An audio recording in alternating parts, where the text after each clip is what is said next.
Eto nga, nababoring ako. Napasip-isip ako kung magandang inumin. Ito na lang, may nabili akong milk tea.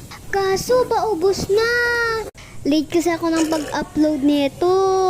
Pero kanina ko lang yan binili ha. Pero kanina pa yan ha. Dapat nga umaga eh. Ala, anong nangyari sa ngipin ko?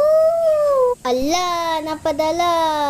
Ang arte niya kasi medyo may pagkagandahan. Nag-isip-isip ako kung saan magandang pwestuhin.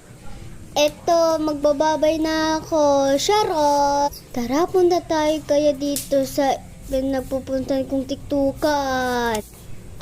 Dito kasi ako palaging nagtitiktok. Ngayon, kinuha ko yung maliit kong cute na upuan. Kung makikita nyo, may pagka-maarte ang ate nyo. Sa totoo lang, nainggit na ako sa mga naglalaro sa labas. Eto nga, minom na lang ako. Ano, tara? Eto nga, napainom ako.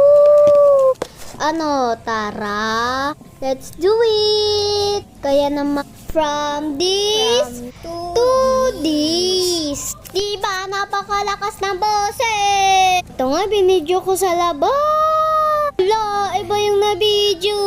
Kung makikita nyo, maganda naman sa labas na.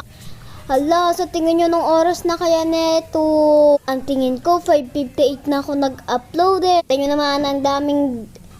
Ang laki na pala ng halaman namin. Sa totoo lang, maganda talaga magkahalaman sa bahay. Kapag maganda talaga, no? Sana na lang talaga sa mga mas malalaking halaman kesa sa amin. Dito nga, malapit na ako matapos mag-voice over. Ano naman, bye-bye!